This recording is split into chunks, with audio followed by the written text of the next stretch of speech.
Hey, what's up? Hall of Famer Teddy Long, and right now we're getting ready to have a six-pack challenge match with Potsy and Tino on the big podcast show. Holla at a player.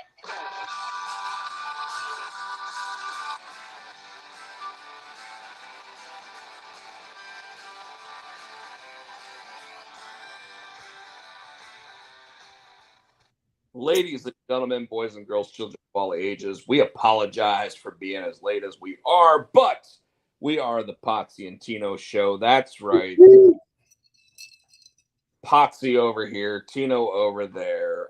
Barrett over there. Who's Chris Barrett's already in the audience. Chris Barrett is taking a look. Our theme song, as always, is brought to you by Adam's House Cats. Called the Wrestling Song. It's available on iTunes for 99 cents. Tino. It's my fault that we're late this evening. And we could probably talk about it in the "What's Up with You" part because that's the big thing. But go ahead, what were you about to say? I'm sorry. I was literally just going to say that there's part of the so one of the things I was going to do with tonight's show, because earlier this week I started doing TikTok lives again. I was going to actually post whatever I could from this show on the TikTok live. Now, it might have meant that my phone was posted looking directly at the two cameras that you see here. It might have actually just been me, but hearing your voice, whatever the case might be. But I was temporarily banned for 7 days off of TikTok live. And even weirder than that, and I asked you earlier if you could actually look up my account to see if it was still there. It was still there. That's why I asked you, how can I tell if you were not on? It was still there. It was still there. It's still there. But my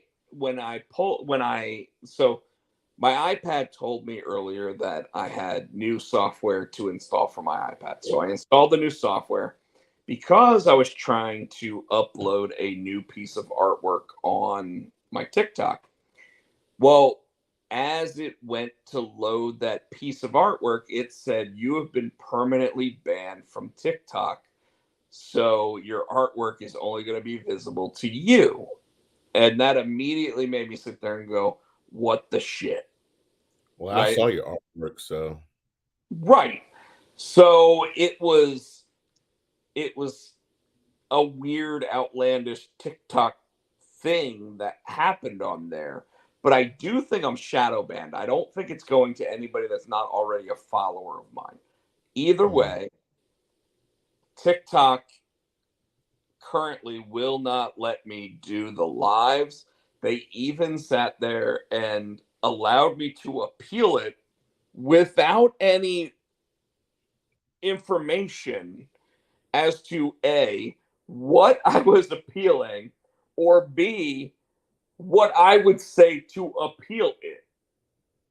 It literally is just, would you like to appeal this? Yes or no? Yes, I would.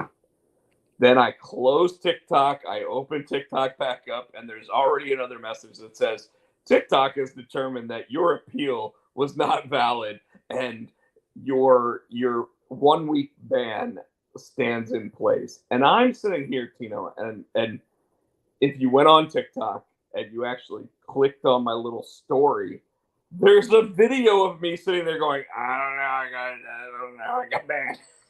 Like, I don't know. And I told you that what it is, I truly believe it's because when you load up TikTok Live, TikTok sends this message out to like 300 people or whatever, and you suddenly get 300 viewers in your TikTok Live, right? Well, while they're in there, they start commenting really dumb shit. And when I say dumb shit, I mean like it literally was asking me whether or not I'd rather see a tree grow, right? And then another word right after that, which still to me isn't necessarily a negative connotation of one sort or another. And I asked other people earlier, but I can see how some people would take it negatively. But it doesn't give you the option to appeal. And all I can assume is after I banned that person for making said dumb joke, they posted something saying that I was being inflammatory. I don't have a way to appeal it. So you're off. So you said indefinitely, or is it a week? How long are you off?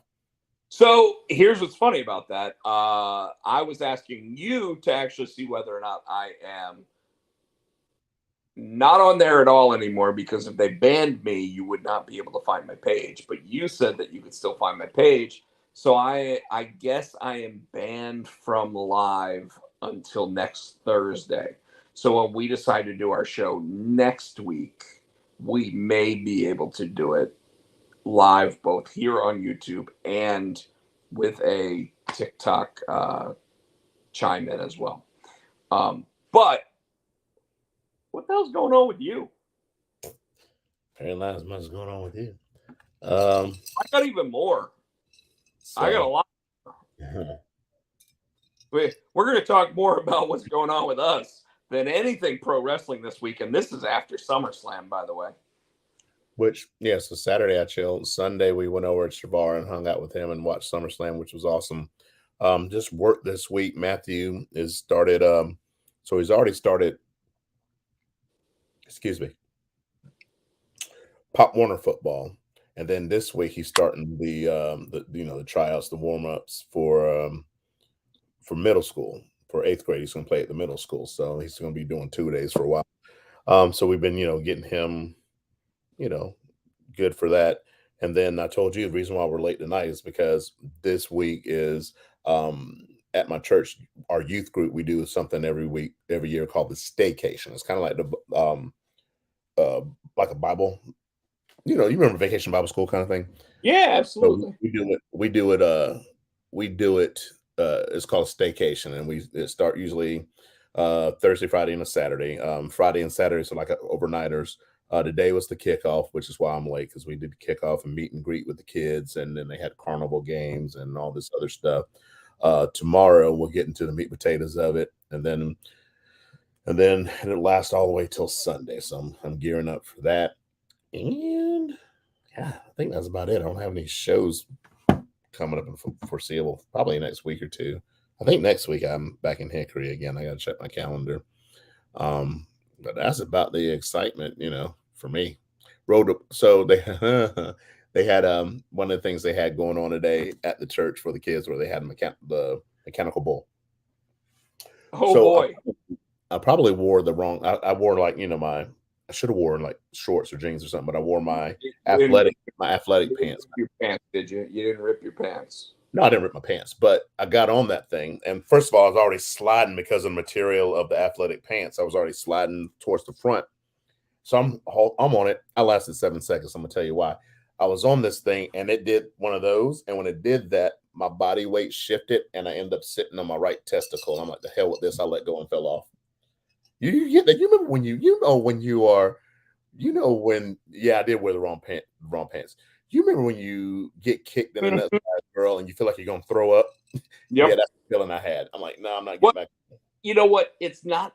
So you said when you get kicked, it's not even when you get it literally is just when they shift the wrong direction. I wake up from my sleep sometimes because my one leg pushes it in the wrong. Sometimes I sit on it. You sit on. I'm like, oh shit, that was that. So, go ahead. So I don't know about you, but one of the things I do is I typically put an actual pillow between my two legs so that I don't deal with that. Yeah, I don't like that at all. Yeah, I might have to try. So I don't know about you, but like literally, so okay, I obviously am single, so I sleep with a pillow on my back to feel like something's against me, which is nice. I sleep with a pillow in front of me in my arms, so that way I can sleep on my side with my CPAP machine on, and then I sleep with one in between my legs so that nothing actually like like causes damage while I'm moving because I flail and shit when I'm sleeping. I've tapped them while itching them and Yeah. Yeah. Chris Barrett, we totally agree with that, and even Tino typed in another response from that. Yeah, because I've been there. Yeah, we both have, and it's obviously easier sometimes to just reply in the chat rather than actually say it. If you're in the chat, by the way, by all means, don't be shy, say hi. But Tino, so this week has been really weird. I've been binge watching a bunch of weird shows. What's that now? I've been binge watching a bunch of weird shows. Really? I binge watched well, not weird shows, a good show. I binge watched Foo Bar with Arnold Schwarzenegger. That shit's hilarious on Netflix. It's pretty good. I'll give you that. I binge watched Killing It with Craig, the dude from The Office, the black dude. Oh, okay. He's funny, and he's starting a business. So in order to get that's on Peacock, right? Yeah, and so in order to get money, he's trying to build a business. He ends up in this Daryl python from Office. Yeah. In a python catching contest. That's pretty funny. And I just finished watching the first season of it was from the video game from PlayStation. It's on Peacock. Twisted Metal. Yeah. Have you watched this yet? I did. So, know that's Samoa Joe, right? I did. I didn't. But you used Will Arnett's voice. The voice is Will Arnett. I'm like, why didn't they use Joe? And you can see that he's talking under the mask, but why didn't they use Joe's voice? I think after all the acting was done, they were like, we need something that's even like catchier than that because let's be real. For anybody that's watched Twisted Metal, it's meant to be over the top, right? Yes. And the Sweet Tooth character played by Samoa Joe is meant to be the most over the top character in the entire show. I mean, at one point he actually says, "All right, guys, do it to me," and they set his head on fire, which, by the way, matches the character in the game. But like when Anthony Mackie's character meets him, he's like, "You want to see a show? My performance?" And he's like, "Well, I thought your performance was very, very profound, and I thought that it was very good, and I appreciated it." And he's like, "Oh my God, so I have a fan." Because you know who the chick is, right? In the show? Who? That's Diaz from Brooklyn Nine-Nine. It is. It's Stephanie Beatrice. You're absolutely right. And in fact, it's funny because like while I was watching, I got to like episode 4, and I'm like, "Who the fuck is she?" And then I was like, "Stephanie Beatrice." And instead of actually looking it up, I just kept going, "Stephanie Beatrice." I looked it up, and then I finally familiar. I went, "She's in Brooklyn Nine-Nine." Yes. So this week, Tino, a lot of funny shit's happened. I already talked about a little bit of it. I'm now banned on TikTok from doing lives, which I do not understand. All I've really tried to do is promote positive energy on TikTok while I'm doing that. I've like you've been on your TikTok in your For You page on TikTok, so I've clicked it. So I went in and watched a little bit while I was at work, and then I pop out. I didn't make any comments. I just no, that's fine. I didn't care. But like when you first turn it on, all of a sudden you have like 300 people in there, and you're like, "The fuck are 300?" Like who the fuck are these 300 people that think they know me? And then like immediately you get messages on there, and obviously at this point we've been doing these YouTube lives for so long that they're not going to ban us for dumb shit.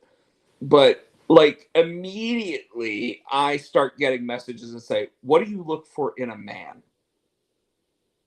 And I'm like, who's asking? Like, And in fact, somebody else in the chat the first day was like, he's straight. Like, I didn't even have to say it. Somebody else said it. But like, it's dumb shit like that. And then all of a sudden you start seeing all of these really bad, dumb jokes. My problem is that I was soliciting information from the people in the audience, asking them, hey, what has made you smile? What has made you happy? So all of a sudden, when I started seeing comments, I started reading them aloud. And to this moment, I still don't think I've said anything that was actually offensive. And I've even asked other people whether or not what I said was offensive, and they've all been like, no, but you probably need to stop reading them out loud. And I was like, fair, I will stop doing that. I think after the first 10 minutes of being on one of those lives, you stop seeing that stuff. And at the same time, by then I've already like blocked like 4 or 5 of the people in the room, which is what I did today. And right after blocking 2 people and then muting their comments, so actually removing the comments from the room, all of a sudden it just shut down. And I was like, did my internet just go out? And no, I got something that showed up on the TikTok screen that said, hey, you're not allowed to do this. You're cut off. You're banned until exactly 1 week from today. And I'm like, well, how do I appeal this? So I went in there and I found that there was an appeal button, and I clicked on it, and it said, why would you like to appeal this? And it's like, because this was wrongly done. And I clicked on that, right? And then I close out of it. I come back to TikTok later because, I just want to, like, you're sending me TikToks, Tino. So I'm like, okay, let me go take a look at the ones that Tino's sending me. And I go to the ones that Tino's sending me, and it says that there's a reply from TikTok, and it says, yeah, your appeal was unapproved. You're still banned for the week. And I'm like, what the fuck? Like, I didn't do anything. Like, the amount of times people say fuck, the amount of times people say shit, piss, cunt, motherfucker, all the words that 15 years, like 30 years ago, what's his face said that you're not allowed to say, and people are still saying them, whatever. Anyways, so the other thing I really want to talk about, so this week, I want to talk about 2 specific stories, before we get into professional wrestling. George Carlin, thank you, Chris Barrett. I want to talk about 2 specific stories. The first one is, that with the comic book Zor, that I actually sent it to bigger publishers than my current publisher. Well, this past weekend, I sent it again.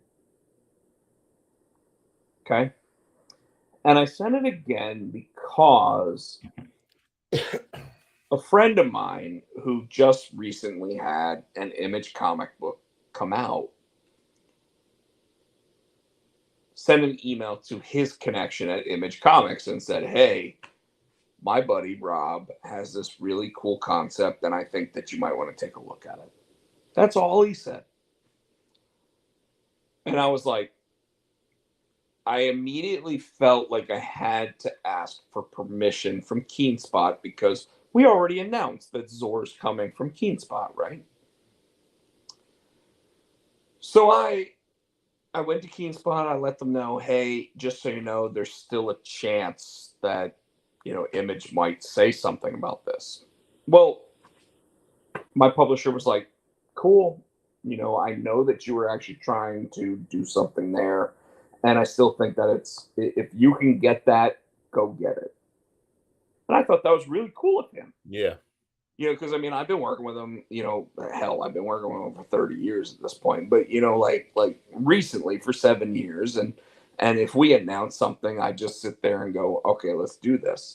But this time I was like, hey, someone else mentioned it. So what was really interesting was the other person actually mentioned it to two companies. They mentioned it to a company called Oni and Lion Forge, which has worked with like Kevin Smith in the past and some other pretty big names, but they're kind of still like super indie. Mm-hmm. And then he sent it to Image and Oni. And I said on Twitter tonight that I was going to sit here and talk about this because I thought it was kind of cool and kind of something that I should actually bring up. Oni actually, without ever seeing it, sat there and said, "Hey, that's really cool. Sounds like a great idea. But we're not currently looking for any new projects." And I kind of knew that because Oni Press has kind of been like shrinking rather than expanding. Like they're gonna take the things that have always done well for them and they're gonna continue publishing those so that way they can continue making money off of what's already out there. But they're not really taking on new projects, and I kind of knew that.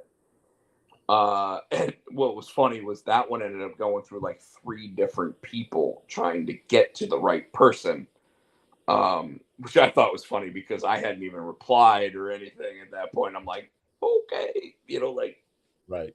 let it keep going. And she even said, like, when it finally got to the right person who was the associate publisher of the company, she sat there and said, hey,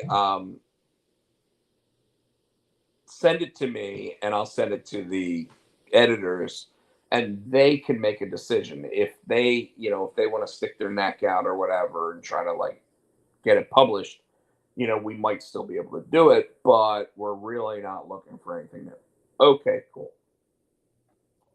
The other one, same guy sat there, also made the introduction email and everything else, and said, hey, my buddy has this comic that has that thing that really resonates with when you're trying to find the right publisher and everything.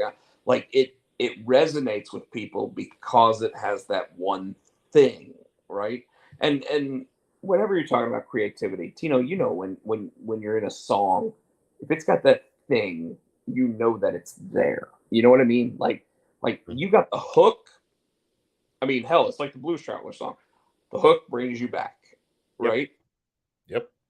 So he sits there and he's like, I really, I like this. I think that it's got something, and I just wanted to make the introduction. So here it is. And he just sent it to like the guy that he knows at Image Comics. And, like I had sent it into Image Comics in like May.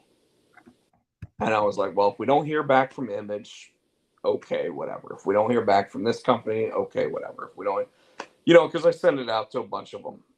Well, within 3 days, I get a response from the guy at Image Comics after the introduction.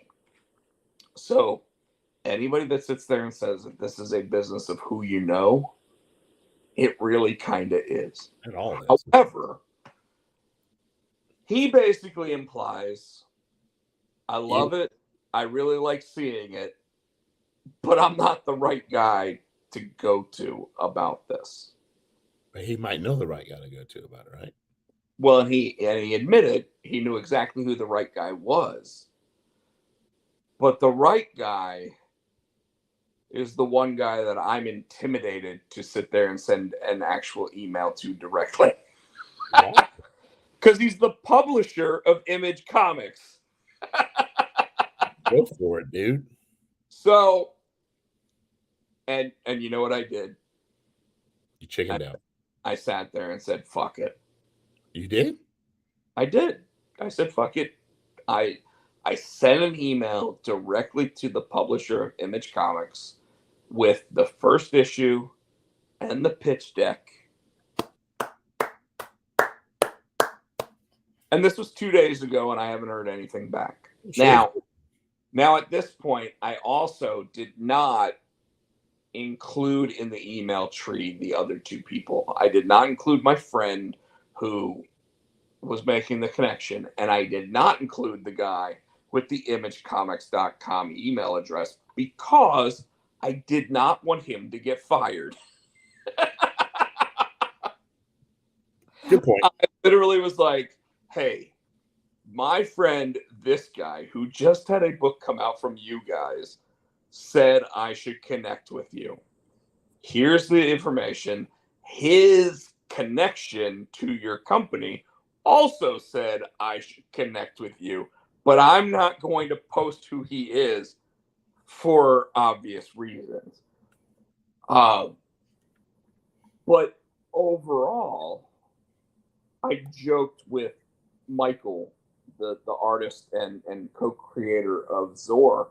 I said, Michael, at this point, after getting approval and everything from Keenspot on it, I said to Michael, I was like, Michael, I expect there's a 10% chance that he replies to us at all. Okay? Like, he might not. 60 days could go by. I don't hear anything from him because who knows? Maybe it goes right to a spam email. I don't know, right? And I said, but if he does reply, I think there's a 3% chance that he says that he's going with our book. And Michael just sends back LOL. You got a 33 and a third % chance. No. That wouldn't be a 33. That would be out of 10%. We have a 3%, which means a 0.3% chance of getting picked up by him. But you know what? I've watched Dumb and Dumber, and Jim Carrey's character sits there and looks at Lauren Holly and sits there and goes, "So you're saying I've got a chance?" Yep. And just for the fact that I was able to get the actual email address of the publisher of Image Comics and everything, there is a chance. If it doesn't happen, oh, it will. Yeah, speak that into. What's up, Joe? No worries, we were late too. If it, man, you got to speak that into existence, man. Well, here's the thing. I've shot my shot, but if that does not work, and it's okay if it doesn't, because I said to Michael, I got this great idea in terms of a marketing idea for it. And he goes, okay, what is it? And I said, well, and I'm not going to say it here because I don't want any other comic creators steal it before it actually happens, okay? Because even if it comes out at Image, this is going to be my marketing play. I'm going to sit there and come up with some. I'm going to give them the same idea so that way we can sit there and utilize that and really maximize sales on the book. But when I said that to Michael's like, that's a great idea. I think that'll work. And I asked Keenspot whether or not we could do it, and Keenspot was like, yeah, I don't see why we couldn't do that. No problem, whatever. So no matter what, here's what Michael said though. Michael, because I was like, I want to do something that will actually like give the proceeds of part of the book to something, right? And he goes, wait, you're saying the book's going to be profitable? And I'm like, Michael, I got to be honest with you. Every book I've worked on has been profitable. Like, even if certain issues of a comic weren't profitable, the title has been profitable, right? And he's like, oh, that must be nice. And I'm like, dude, like, that's what I do. The marketing side of it, I have people that sit there and buy into my comics. I have people that sit there and say, I want this, I need this, whatever the case might be. But before you know it, the book's made money, right? And I even told them, I was like, there was one time the book made $12. Oh, wow. But it made money. Are you writing something down? Yeah, because I just came because I'm drinking, and I've been thinking about, and it's totally off base, man. I don't mean to throw you off base, but I was thinking about the theme song because, as you know, I'm going to do the theme song, and I thought of the lyric.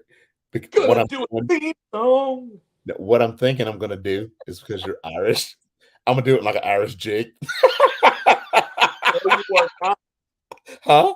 No, you are not. Yes, and something just it went into my head. I gotta write it down before I forget it. I'll off the air. Gonna do a theme song. Yeah, I'm sorry. So, like I said, you're right. You know what it means when something pops up. You're like, oh shit. Yes, 100%. And in fact, I hate when I've got like a person on my left talking and a person on my right talking, and I go, I gotta write this shit down. Because all of a sudden I go like this. I put two hands up like this, and I'm like, shut the fuck up. I gotta write this down right now before I forget it. Yep. So Tino, I have another funny story. I'm listening to you. I don't know if it's really a funny story, but that's the Zor story. So we actually did resubmit it to Image Comics, and I'm waiting to see if there's a response. Which again, there's probably a 90% chance over the next 30 days I do not see a response at all. But I felt it necessary to sit there and send it. And when I did, like I said, I did not include the person that made the introduction to the initial Image comic person in the email, but I did text message him and said, hey, I totally just sent an email to the publisher of Image Comics with the first issue, with the pitch deck, with blah blah blah, and he just sent back yes, so he's on board with me doing that. Anyways, you know that I'm working on a superhero comic. I was talking to you about it last week. Mm-hmm. I've now plotted almost the entire series. Damn.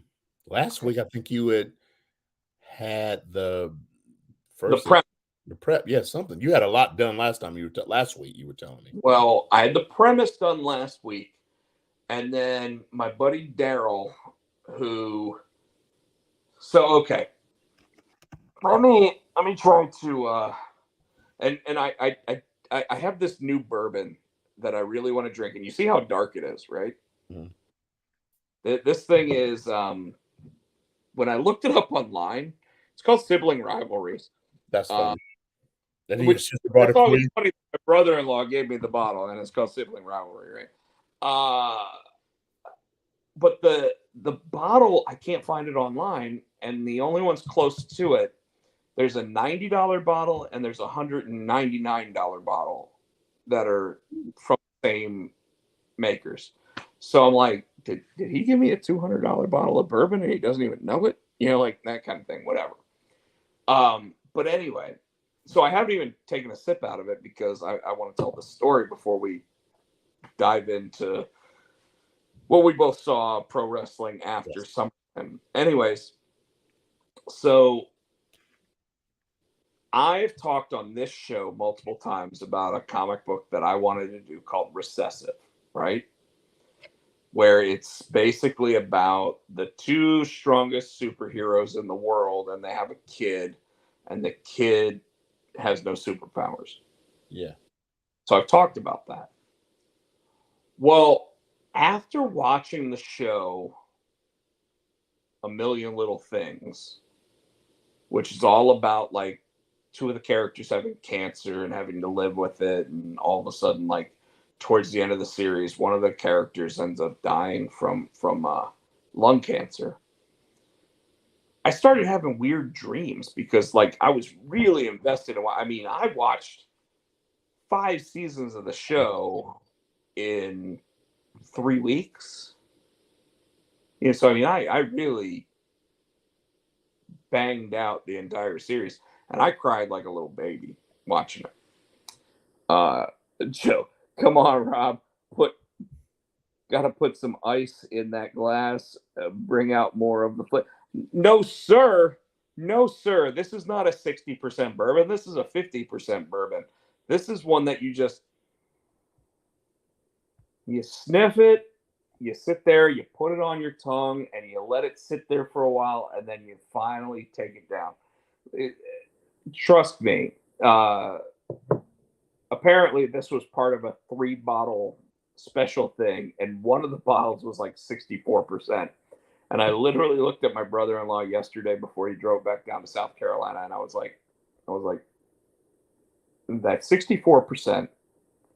You put 2 ice cubes in the glass, you let them melt all the way, and then you drink the bourbon. And he's like, "Oh, you're an expert." And I'm like, yeah, I think I'm an expert on bourbon at this point." Rob, you got to get out of the brown paper bag. This is not in a brown paper bag. That's this fine. This is a legit bottle. Anyways, my buddy Daryl had been saying to me constantly, "Rob, I want to work on Recessive." Right? And 3 Comic-Cons in a row, he's like, "You're telling me it's going to get published. I want to work on that book." And I was like, "Well, the problem is," and Tino, you've met Saren. Saren and I created the characters and everything, but Saren and I actually developed that story. So I said, I can't do anything with that story until I actually finish it with Saren, because we were working on it together. Right. Said, but after watching A Million Little Things, I've got this idea for a prequel. What if the kid's grandfather was the first superhero ever on Earth? Right? So the Superman character. And I started talking to Daryl about it. And I'm like, I have this really good idea. I think that we could really make this work. And he goes, I'm like, here, I want you to read the outline, which I wrote last week. He reads it and he goes, shit, dude, I want to work on this. I'm like, well, let me plot it out first so that way, because I even told him, I was like, because I know that you're a creative person, I'm just going to write the plot for the 20 pages. I'm not going to write all the dialogue or anything else. Kind of like what I did with Zor. I'm going to do this. I'm going to send it to you. You tell me whether or not it's something you want to work on. Send it over to him. He says back, shit, yeah, dude, I want to work on this. I'm like, okay, you I said, let me go ahead and design some of the characters, get it ready, because, and I told him, I was like, this isn't something I can share ownership on. And the reason why is because I already started working on where the story goes with my buddy Saren. So Saren and I had already contemplated who gets ownership and everything else. So I can't just give ownership of a product to someone else. But I said, but I want to let you know, if this ever gets turned into a TV show, movie, cartoon, anything along those lines, that as the artist of it, I am going to make sure that I sit there and say, you need to be involved in the artistic direction of cartoon, TV show, movie, whatever the case might be. Even though I'm designing the characters and everything else, I want him to have that feel that he's going to be included in it. And I think that's a great way to, and there's an email that I sent between me and him so that he knows that that's the case. So I start designing the characters, right? Yesterday, he sends me a drawing of one of the characters that I designed in his art style. And I'm like, somebody's got a favorite. Nice. And he says back, yeah, I kind of really like drawing this one. Nice. But dude, it's I can't wait to start seeing pages, because obviously I've got Zor coming, I've got Immortal coming, I've got Stonker coming. This one I haven't told anybody what the name of it is or anything else. probably told you. I've designed the logo. We've designed the main characters. The only thing we haven't designed is the monster, like the bad guy character. Right. And there's 2 real bad guys, and then there's a bunch of other smaller bad guys in it. But the 2 big bad guys obviously are like your Lex Luthor character, and then what I joke is like the Doomsday character, right? So you need both of those characters to make the story really like just really nail it. Right. But the whole story is all about like how the hero is knowledgeable of his end. He knows that that he's not gonna make it, and it's all about like, do I make the decision to be the hero that everybody needs me to be, or do I step back and try to let other heroes step into the position? And it's something I've never really seen in comics, because comics, it's always that hero just needs to jump out there and do it. But the other thing about comics is the hero never dies, right? He died. Who? Superman died. Yeah, he came back like 4 weeks later. Who else? There's a couple of people. You even said yourself, the Ninja Turtles died at step 1. But you know what I mean. Well, that's their end game story, right? Like at some point, yeah, like they're not teenage turtles at that point, even though it's still called Teenage Mutant Ninja Turtles Last Ronin. Yeah, Captain America and Tony Stark died. Yeah. Took 12 years in the movies, took 60 years in the comics. They still haven't died in the comics. Actually, they've both died in the comics multiple times, and yet they still come back. My point is that, like, what if I said, if my character dies in the story, he's done. Like, he's not coming back. I'm not going to bring him back. There's no way. Yeah. You know, and that's the thing that, like I think I've talked to Joe a little bit about it, like on the side and stuff, but it's mind-boggling when you put that much like heart into whether or not they survive, whether or not they die, all the like people feel for that shit. So you know, like the downside to it that I keep saying is that, like, if I create a character that I know is supposed to die in the final issue, right? I can't do a sequel. I can't continue the story unless there's a hook. And in this one, obviously, like I said, this is a prequel to something that comes 30 years down the road. So anyways, that's kind of where I am with that. Obviously, want to give an update on Zor.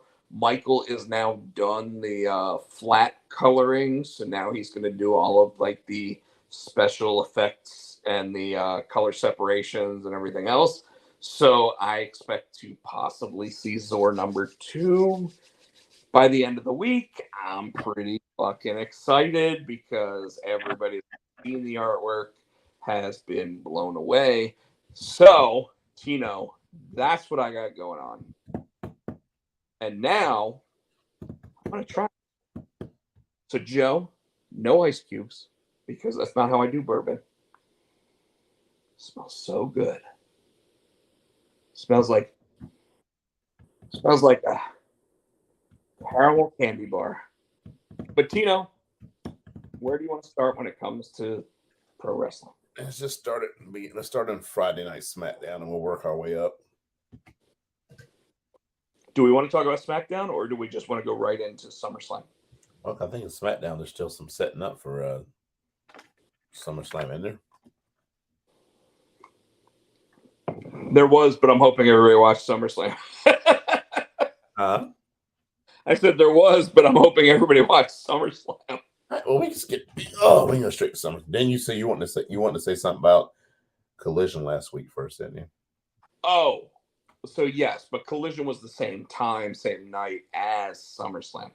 Collision actually, with AEW, and yeah, here we go. AEW Collision last week had 4 title matches on it. And in fact, Rampage, which happened the night before, also had some pretty strong, pretty big matches on it. So AEW really, I mean, let's be real. They knew they were going to have to pull out the stops, right? Mm-hmm. And after Shida won the women's world championship and everything else, they knew they had to pull out the stops. Did you see what the ratings were? Like how many viewers actually watched Collision? You do all that. I don't keep up with I that. typically don't anymore. And I was pretty pissed off at the wrestling community for talking about this. They said that Collision did 417,000 viewers, which, by the way, compared to the week before it, was 3,600. I'm sorry, 300,000 or 360,000 viewers less.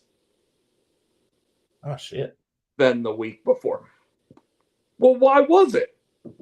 Because at the same time that Collision went on the air, SummerSlam went on the air. Now, who the fuck is going to watch the show on TNT versus the second biggest pay-per-view, or I'm sorry, premium live event of the year? True. And what we saw, and so when I saw the X or the tweet of this, I said, well, what are the +7 numbers? And Tino, do you know what +7 numbers are? The end at the DVR. So after the show's done, how many people recorded it? Well, it's not just how many people recorded it, but it's when they watched it up to 7 days later. Okay. So if you record it on your DVR, it doesn't count unless you watch the DVR. I think I watched it Sunday. So you watched it within 7 being 7 days after release. Okay. So there you go. That is the current way that even Nielsen, so the big ratings company, actually overlooks the ratings. So when they say, oh, the ratings on it were only 417,000 people, it isn't accurate. Because that's how many people watched it live? Correct. Or it's how many people watched it within the first 24 hours. Got it. So most likely that is live, but if you woke up Saturday morning and watched it, okay, you go towards that. However, the +7 means 7 days after. And they had to start doing that because of how much people were DVRing stuff and then watching it after that. But I wanted to make sure that people understood that we saw that, we heard it, everything else. I mean, because like all in all, FTR remained World Tag Team Champions. CM Punk remained the real world champion against Ricky Starks. Ricky Starks, at the same time, also became a true full-on heel by beating up a 70-year-old Steamboat. The only guy who had never turned heel, but yes.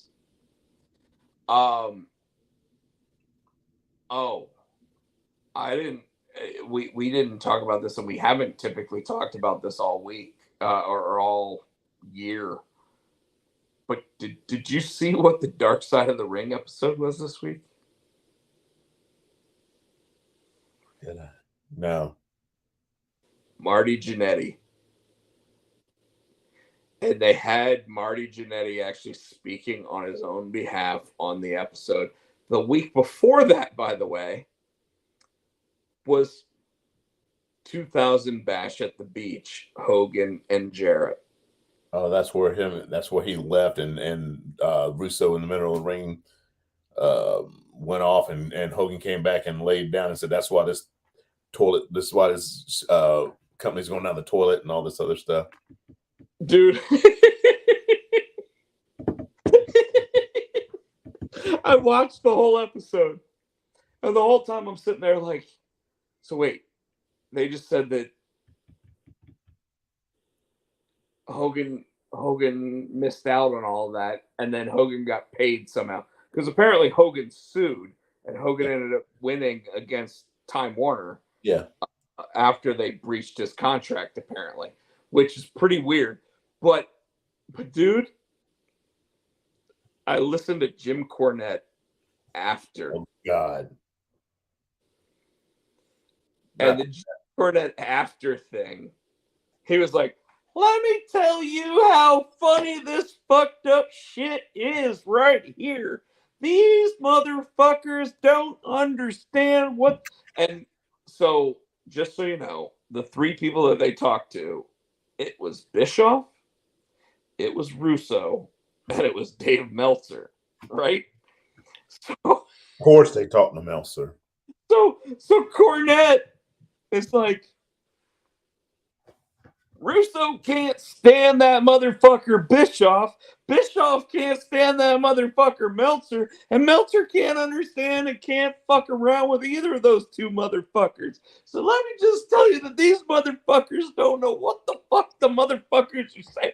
And dude, his diatribe on the whole episode. So the episode's an hour long. His rant is like 2 hours long on the hour-long episode.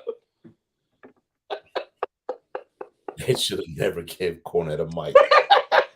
They should have had Jim Cornette talk about the thing on the episode.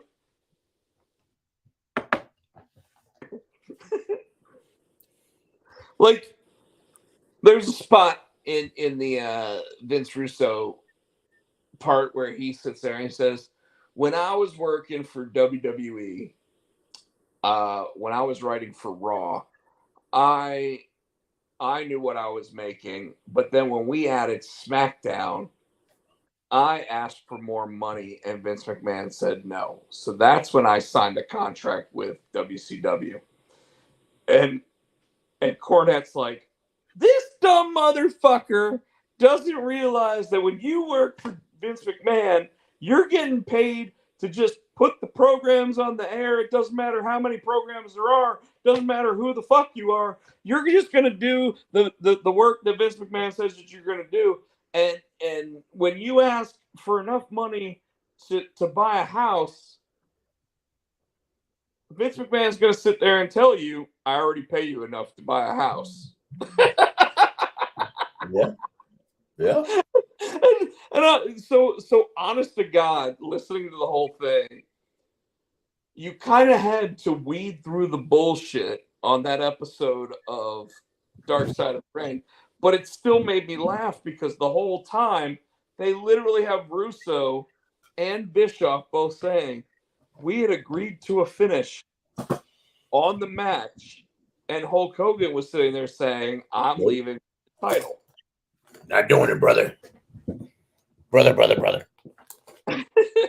Well, my favorite part of the whole thing is I'm sitting there listening and everything sounds like it's going fine. And then all of a sudden you hear, bro, because like Vince can't stop himself from just like burping out bros. Between him and Hogan, brother. Well, but everybody in the business says brother. Vince Russo's the only one that says bro. But they even got Jeff Jarrett to sit there and say, yeah, so I thought that Vince's idea was good. I said I would, and they were talking about how with Vince Russo went up to Jeff Jarrett and said, "Hey, I want you to go out there and I want you to lay down for Hogan. When you lay down for Hogan, Hogan's going to take the belt. Hogan's going to leave. Then we're going to figure out the rest of the show after that." And Jeff Jarrett, for the first time ever, actually sounded like he was speaking the whole God's honest truth on it. Because he's like, when my music hit, I stood at Gorilla. I didn't go out. And I had to, I didn't want to go out. I didn't want to go out there and lay down because I was like, what the fuck are we doing with the rest of the episode? Like, what are we doing with the rest of the pay-per-view? You know, and he's like, so I didn't go out. And the music played, and then my music played again. And then my music played again. And if you go back and you watch Bash at the Beach 2000, it plays like 3 full times before he finally comes out. And then when he's he finally just goes, well, I don't want to be in breach of contract. I don't want to, and they're telling me that Hogan's already approved getting the title, so I'll just go out there and do what he tells me to do. But Jeff Jarrett was like, I don't want to be the guy that sits here and just lays down. Like maybe I go out there and I punch Hulk Hogan in the nose, and then Hulk Hogan actually starts fighting me, and then I lay down at that point, so that way it actually looks like a legitimate fight happened. But then for whatever reason, Russo is out there too, and Russo's just like, bro, just do what you gotta do, bro. And then Jarrett just lays down. 1, 2, 3, and then but when you listen to Cornette's like, Russo's sitting there like a dumbass, sitting there saying, I don't understand why he's got to go out there and give a promo at all. And Russo's sitting there saying he's got to give this promo where you're never going to see Hulk Hogan again and all this. And the only reason why Russo ever gave a promo is because he wrote himself onto the fucking program. I'm not lying. And I'm like, you know what? You can't take any of these guys seriously. You can't. None of them. Nope. Not a goddamn one of them. That none of them know what the fuck they're doing when it comes to being an honest person. Shit made me laugh. Anyways, so SummerSlam.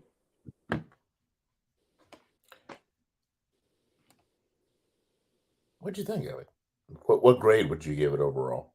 I'd give it a B. I wouldn't give it a B plus. I wouldn't give it an A minus. I'd give it a B. There were matches like. Well, we'll just start from the beginning. Let's start. Yeah, first match was Ricochet and Logan Paul. Solid match. Those guys obviously worked together backstage, behind the scenes, probably for weeks at the Performance Center, whatever the case might be, to get themselves for it. Why is Ricochet's fiance wearing the same colors as Logan?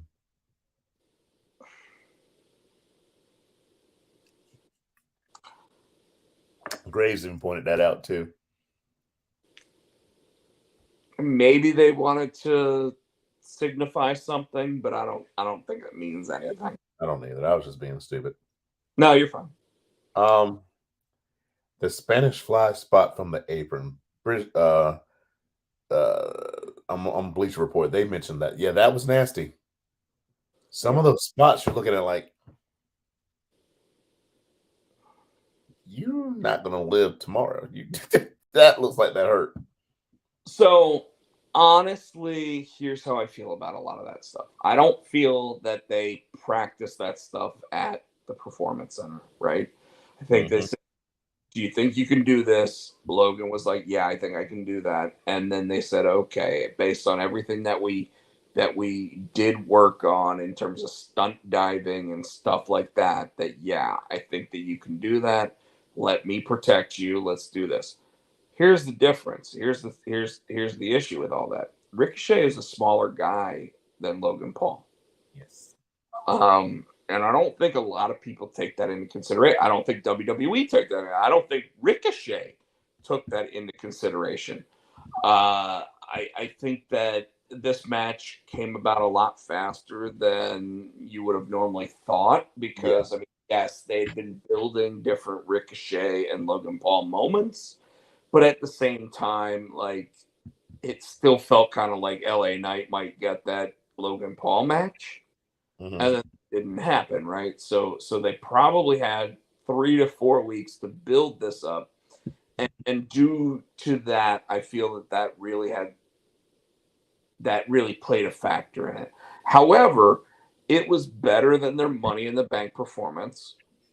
They obviously have chemistry. I wouldn't mind seeing the two of them go again, and maybe even keeping Ricochet off TV with an injury angle, so that they can actually like plan that out and actually build up to something. So I felt the match was solid. I felt that Logan had to go over, and he did. So it went the way it was supposed to. Brock and Cody.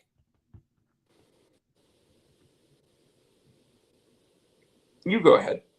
I thought it was a good match. I especially, and I call this. There's a couple things I called on the fly Sunday night.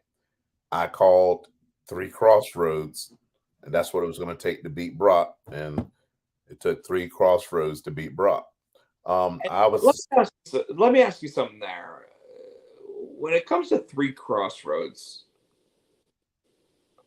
so because it took 3 Crossroads to beat Seth at WrestleMania, that it was going to take at least 3 Crossroads to beat Brock. no. I think it was. I don't think it was necessary for Seth. I think it's necessary for Brock. Okay. You know what I mean? I Sure. think it's more believable for it to take 3 Crossroads. I think he did 2 Cody cutters. It's more believable on Brock. I think it Well, was he got caught in the one Cody cutter. yeah. I think it was overkill for Seth. I agree. I think trying to make Seth look that strong as a 230-pound guy is a little overkill. Especially since it now feels like everybody has to do 3 finishers on Seth to beat him. With Brock is the beast. Brock is a different animal. He is not built of the same stuff that every other wrestler is. So it should take more to beat him. And I agree with that. It's like if The Rock were to come back at this point. The Rock is 280 pounds of solid muscle. I anticipate that he's going to take 3 finishers before he finally finishes the match. At the same time, knowing that Triple H in the aftermath of all of it and at the press conference stated that Brock Lesnar taking off his gloves, shaking hands, and hugging Cody was not unplanned. What do you think that means? I think that's just.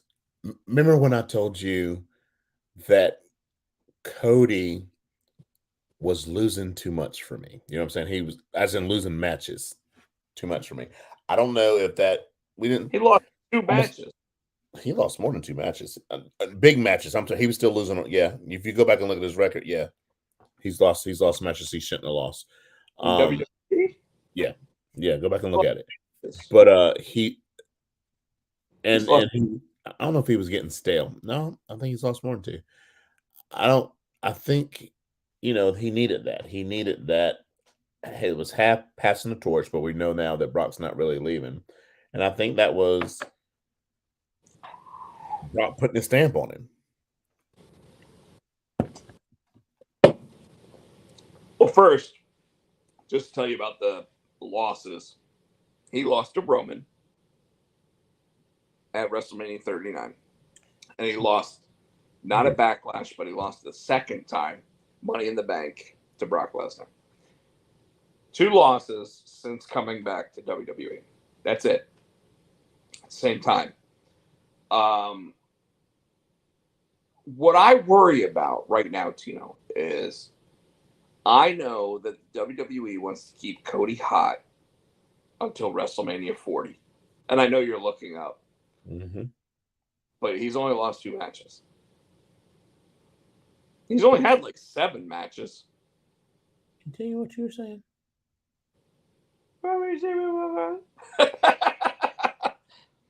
I said he's only had like 7 matches, but my point here is this: is that the WWE wants to keep him hot going into WrestleMania season next year, right? Are you worried that they're not going to be able to keep him hot? They need to be careful. Because I am. They need to be careful. Because they can't keep doing the Cody has an injury angle.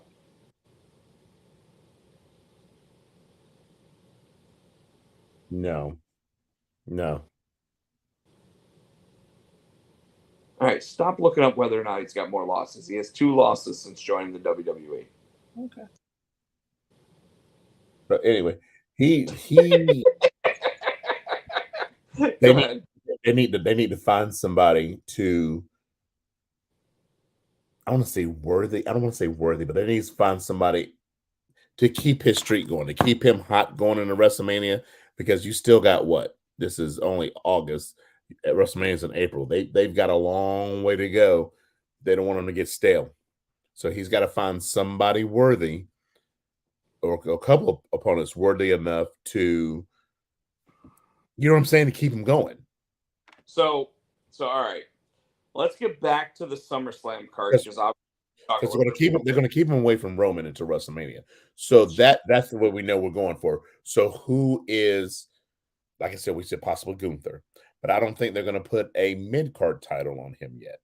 Well, like I said, let's go ahead and continue the SummerSlam conversation of the matches, and then we'll get back to Cody when it comes to Monday Night Raw. All right, well, hold on.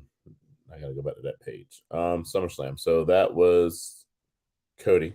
Then we had the Battle Royal, which we knew LA Knight was winning.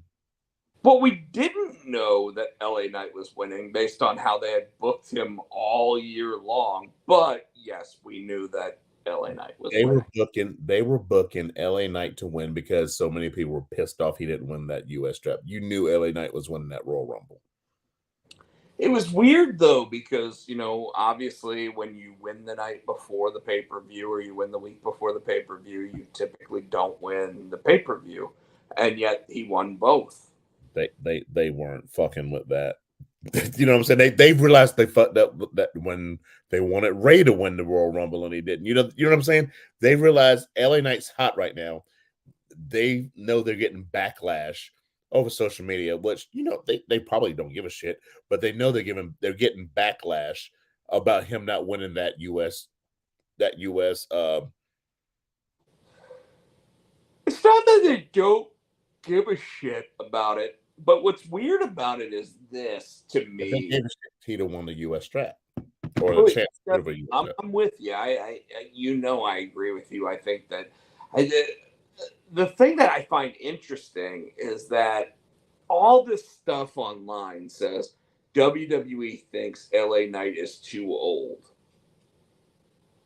He's 2 years older than Cody.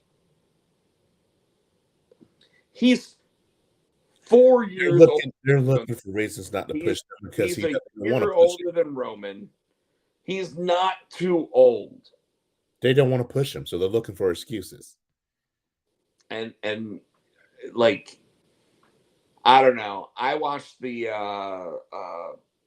what is it, Before the Bell or After the Bell with Corey Graves, where they interviewed him, and dude, he says all the right shit. He literally is exactly what Vince McMahon would have pushed in the Attitude Era. And yet, for whatever reason, now he doesn't push it. Well, maybe when he gets locked up for his, he's got a lot more shit on his plate right now. So, well, we can talk about Vince McMahon here at the end, but I mean, truth is that right now Vince McMahon's not anywhere near the product because he's laid up at home. He's what we're being. He's still calling in, dude. right now, what we're hearing is he literally is laid up at home and he's not anywhere near it. And you know what makes me think that? JD McDonough showing up and talking about the Judgment Day this week. Why is that? Because he was the one that said no, that guy doesn't go into Judgment Day. Oh, well. All right, next match. Baszler, Ronda Rousey. Right person went over. Really wasn't anything that made me think that it was an MMA style match. It was probably the low point of SummerSlam. Yeah, the crowd got quiet. We even said that. Shavar was definitely sitting there saying, that crowd is dead. Now, granted, the thing that I kept trying to explain, and you know, I had to keep getting louder to explain it because this buddy was super loud. But the idea behind that is that when you're in one of those stadiums, you already have a wider berth in terms of where your crowd is, but then the crowd noise hits different because you're in an open stadium. Does that make sense? Yeah. Like Austin would constantly talk about how at WrestleMania he would be like, "Give me a hell yeah," and he wouldn't hear anything. He'd be like, "Am I doing this wrong?" But then when he'd watch it back, he would hear all that crowd noise and he'd be like, "What was I missing?" So I kind of feel like overall, I think that might have been the effect. When it came to the Ronda Rousey and Shayna Baszler match, I think it just became a bathroom break match. Yeah. All right. Gunther and Drew. That match was awesome. It was hard hitting, just like we thought it would. They chopped the shit out of each other. That they went out there. I think it's one of those matches. You remember what was it? Who was it? Cactus Jack and whoever saying, or before they go out, like, "Hey, this shit's gonna hurt. Sorry, sorry. I'm gonna apologize to you now," because they went out there and beat the fuck out of each other. I think Drew McIntyre, when it came to this match, sat there and wanted to remind everybody of who he is, and what he means to the industry, and how over he can get. I was impressed that Gunther went out there, and I love this about this match. Gunther went out there without Imperium and beat him clean, and I was impressed. I was very happy he beat him clean. I think we were all impressed that he beat him clean not because Gunther can't, not because he can't, but you know what I mean. He yeah, no, yeah. I 100%. I'm with you on that. I really watching that match. I mean, first of all, I said Gunther's winning, right? Yeah, we knew that. And it I feel bad for Drew. Win, but I knew Gunther was going to win. I feel bad for Drew, but Drew shouldn't be going after the Intercontinental title anyway. We'll talk about that on Raw because I think I know who's going to beat Gunther once he finishes his thing. Yes, because he came that close when they fought before. I think they're pushing him to do it. I think he's going to do it. But we'll get that when we get to Raw. I don't think so, but yes, I know where you're going with that. But hell of a banger. Oh God, Seth and Finn. I was surprised. I was disappointed because I just knew Finn was going to win that. That was Finn's to win. I just knew he's going to win. And then because he's lost. This is his third. What's this? The second time. So okay, he lost at the last pay-per-view. They've been hyping it up. His 7-inch. It's at SummerSlam when he lost. I thought this was going to be it. I'll be honest with you. At this point, if I were a betting man and actually going on like DraftKings or whatever to bet on the matches, I would probably bet against the champion losing. So I would bet that the champion would retain. Really? Okay. Under the Triple H regime. Okay. I would say Seth is a Triple H guy. But no. I'm just saying that I think that under Triple H is creative. Roman's still the champion a year later. Mm. Seth has been the only champion on the Raw side since it started. Gunther's the only champion, Intercontinental, and Austin Theory's the only U.S. champion since he started.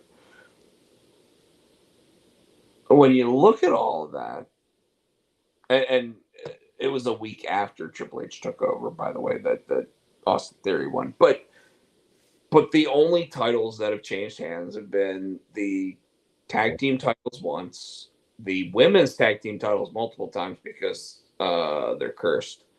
They're fucking cursed. What's her name's out for a year? Yeah, blowing out her ACL. She's not going to be able to go. So it's cursed. And the women's title, not the women's tag, but the women's title. And the women's title that Asuka had that is now on Io Sky. That's changed hands 4 times. Now, and that's the next match. And before we start this match, last week I said Io Sky was going to cash in. I said Io Sky was going to walk out with the belt. But last night during the match, I called it mid-match. You kept saying, which we agree, that Bianca's going to turn heel. Yes. I said, what if Bianca wins? Io comes down and cashes in on Bianca, and that's what turns her heel. Sure. And I'll be damned if that's not what. Well, I don't know if that turns her heel. We don't know yet, but I'll be damned if Bianca didn't win. Yeah. And that's what happened. And Io came and cashed in. Yeah, they're saying her 53-second title win. They didn't, however, say that it's the shortest title win of all time, which I thought was interesting. But she What you think of that? What you think of that? 53 seconds. The match kind of dragged for me because it seems like something wasn't clicking. I don't know if they didn't, like, a lot of the timing was off. This is where, when you were saying that the crowd was dead, yeah, Shavar kept mentioning this crowd is dead, and I'm like, no, it's probably more, but you know what? I went back, I watched it again. Here's the deal: that crowd was dead because they didn't care about Charlotte. They didn't care about Asuka. They didn't care about Bianca. They cared about the cash-in that was pretty much promised to them by Io Sky the night before. And we got that. The other thing that really pissed me off about this is that Bianca, for half the match, it felt like, sold a leg injury, then rolled up the champion, won the belt, and then suddenly that leg injury was gone. No, because she sold it again because that's how Io beat her. Io came in and hit her with the case in the back of the leg. But she got up and she started running. Well, the most unbelievable thing in that match that I'm like, that shit's not about to happen, is when Charlotte decided she was going to try to do a double figure 8. The fuck was that? How did she think she was going to pull that off? I don't know. But the right person walked out with the championship. Io Sky, reinvigorating the SmackDown women's division. And then we had the match of the night. the championship match, which I think left us all speechless, jaw drop at the end of that match. Well, not you, but me and Shavar were like, the fuck just happened? The fuck just happened? We talking about the Roman and Jay match? Yeah. We all knew that was going to happen. No, you said it was going to happen. I didn't think it was going to happen. I me and Shavar didn't think that was going to happen.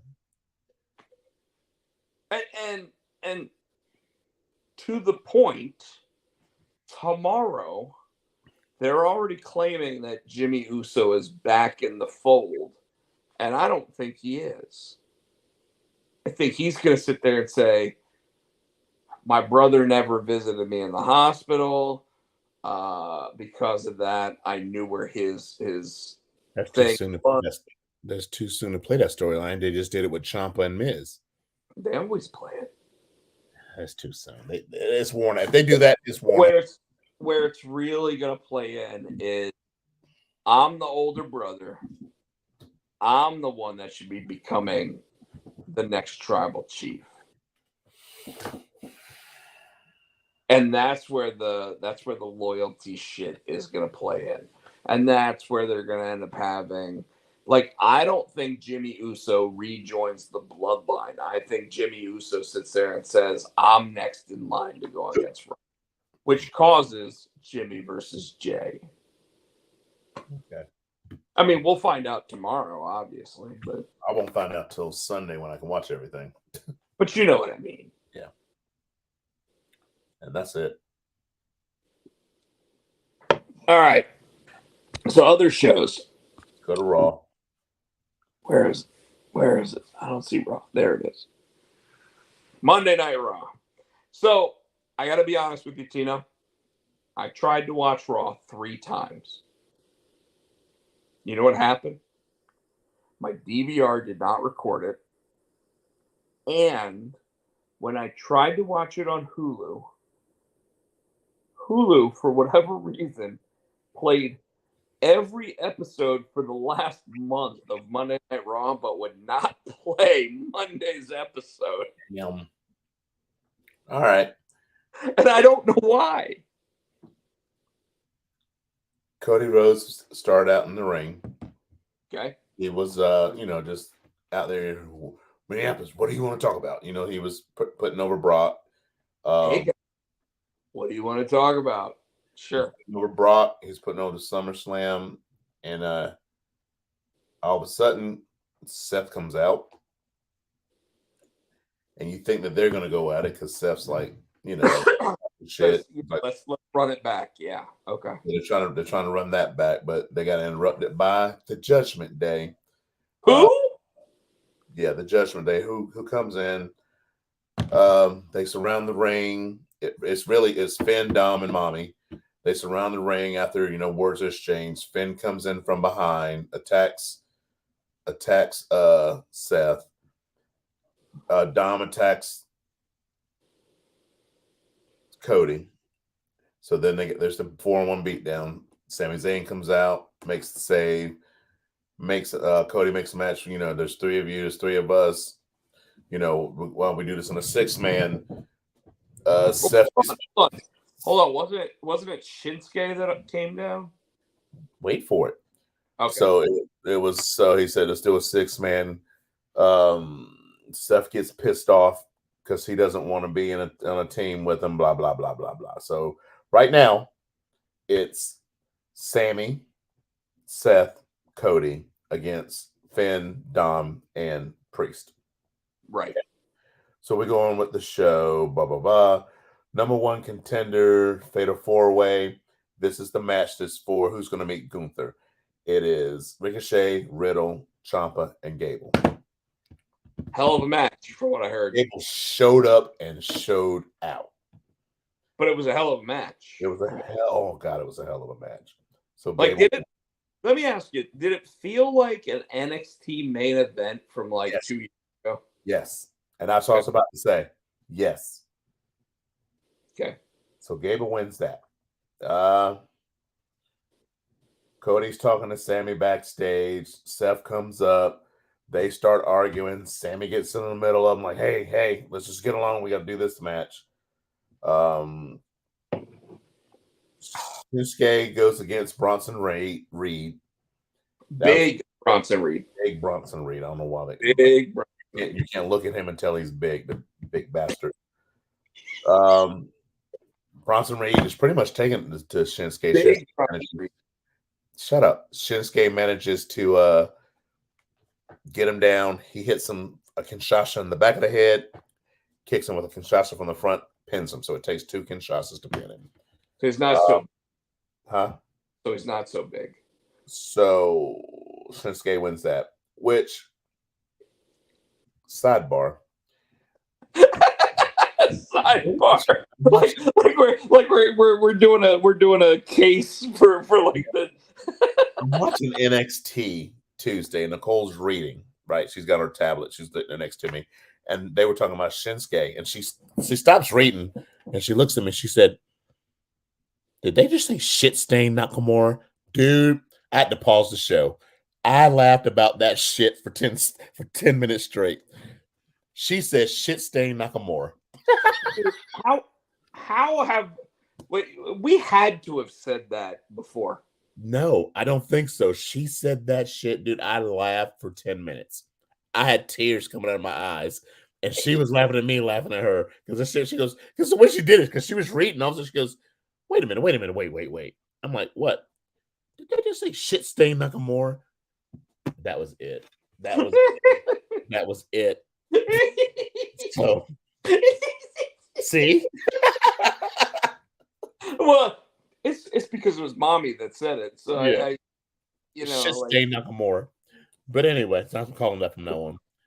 So Becky Lynch comes to the ring. She's talking about facing Trish next week.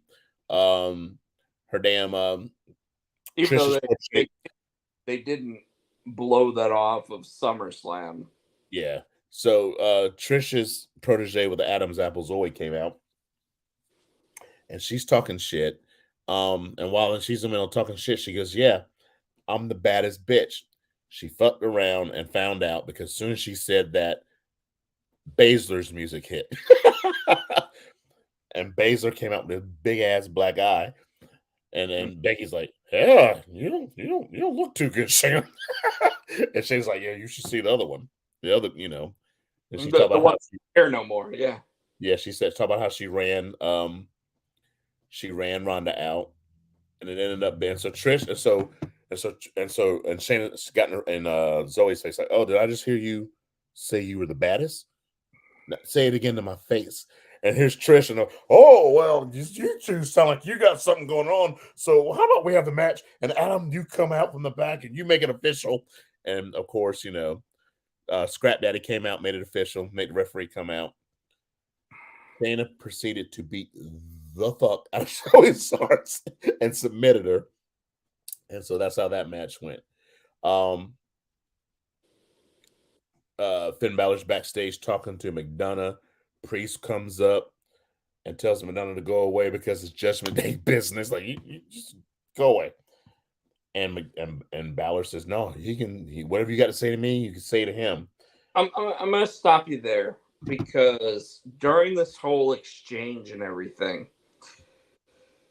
online you keep hearing that there's a possibility that JD McDonough will join the Judgment Day, right? You also hear that there's a possibility that he won't, and Vince McMahon was really against trying to put him in there and whatever. Then you start hearing all this talk that, like, who is going to be the one kicked out of the Judgment Day? I'm telling you it's Priest, but you keep saying Finn. It's going to be Priest. I'm telling you. And it's weird to me because exactly what you said. Ideally, based on everything that all of the insiders are saying, you would think that Damian Priest is the one that gets kicked out. However, it doesn't make storyline sense.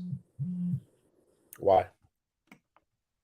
Because the guy that keeps losing should be the one kicked out of the band. and the one that keeps losing is Finn. But the way I'm looking at it is, and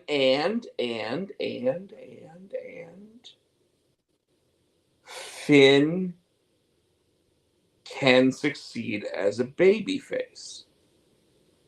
I think they want to turn Priest babyface, and this is what I'm saying, because I think if you look at it, yes, Finn keeps losing, but Damien's the one that keeps coming up fucking with Finn, and Rhea's the one keep getting, whenever she breaks him up, she looks at Damien first to tell him to calm the fuck down. Yeah, but you would think that she would tell the one that she actually cares about more to shut up and, you know, fuck around and find out kind of thing. I'm telling you, it's gonna be Priest.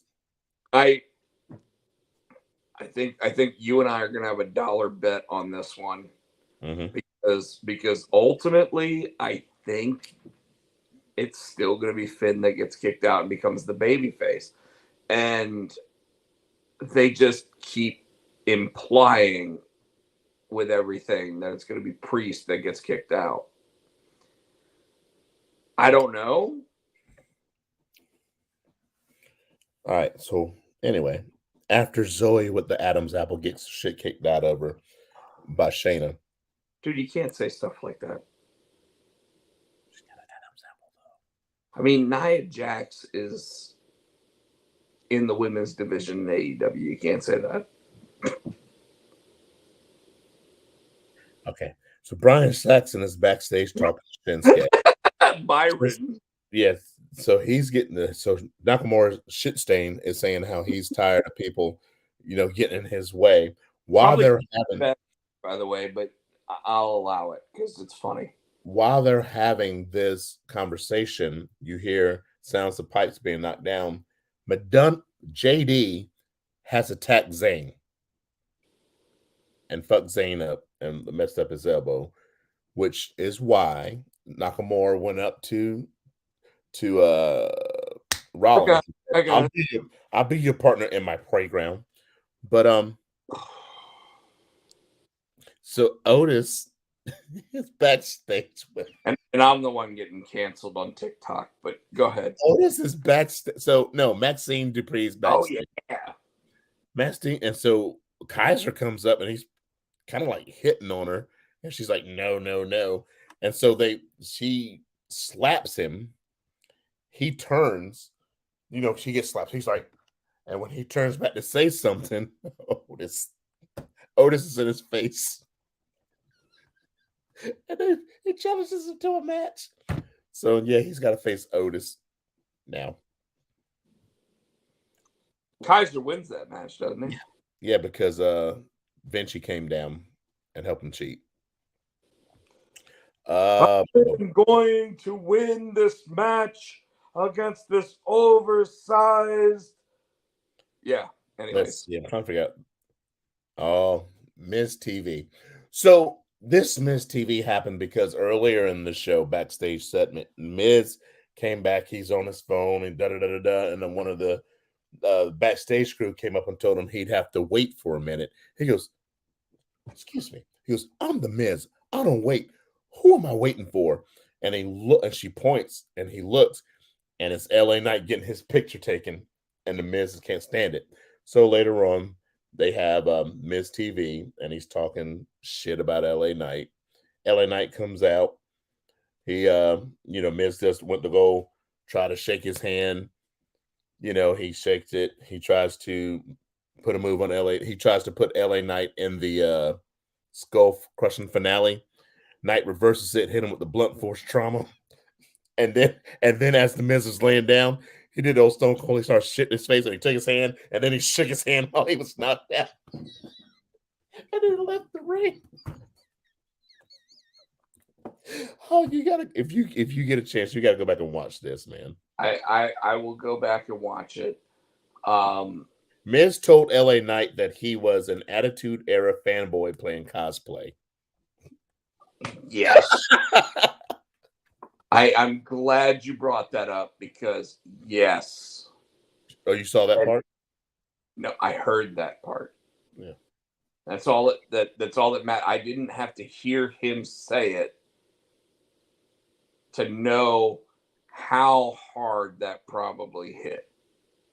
Because a lot of people online have said that The Miz schooled LA Knight. But here's the thing, because they were going back and forth in promo, and the Miz said something, and LA Knight's like, "Do you want to get personal?" At that point, it was a promo. When Miz said that, it's like something clicked. And Knight, he took the sunglasses off and he went into this fucking promo, dude. If you got to go back and find it, I will. He went, because I think at first they were going back and forth, and I don't think that was a strong promo from Knight. I don't know if when the Miz said that woke Knight realized he had to step his game up. You know what I mean? I don't know if that woke something up in him, but all of a sudden you physically saw something click, and he put let's dissect this a little bit. The idea that LA Knight, who is a SmackDown personnel, is on Monday Night Raw going up against The Miz in a war of words is one thing, right? So one, and they're both good on the mic. They're both good on the mic. But the Miz had him until he said that line. I got you. And I agree. Again, they probably felt that nobody was worthy of being able to deliver a back and forth like The Miz in terms of the conversation, right?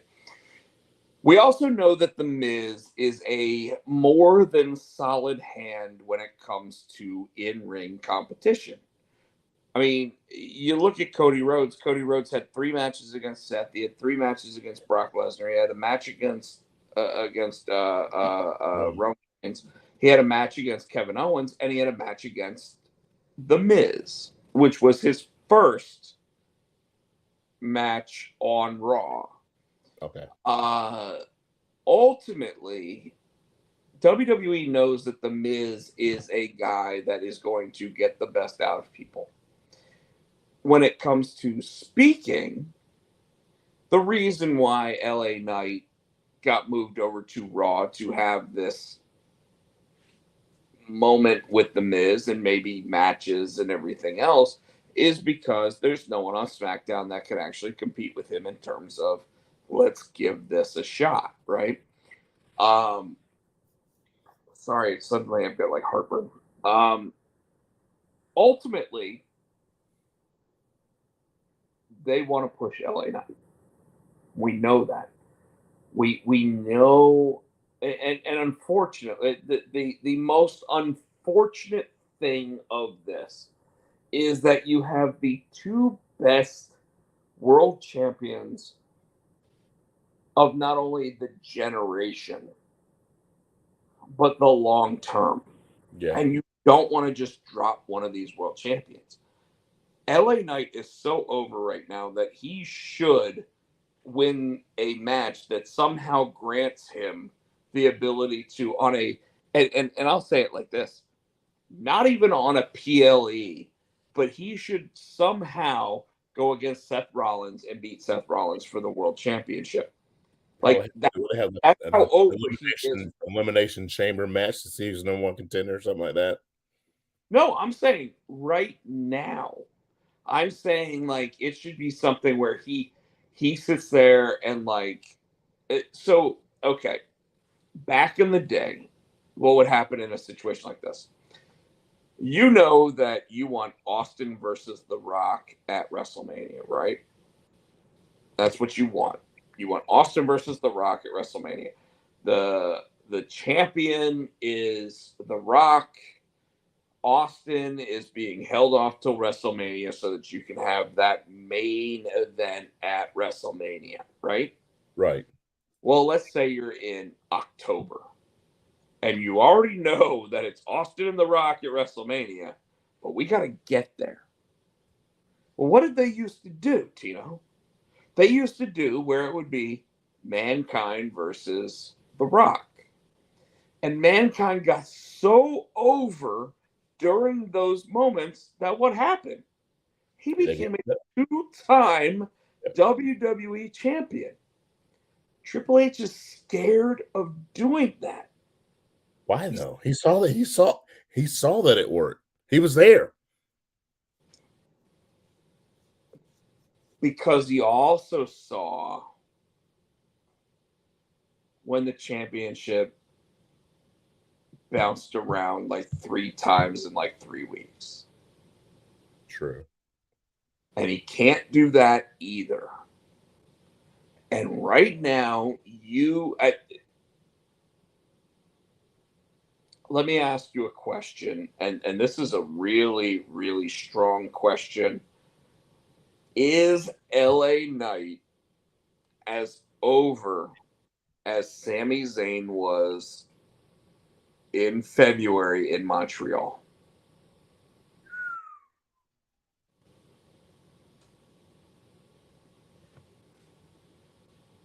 I think if he's not there, he's close.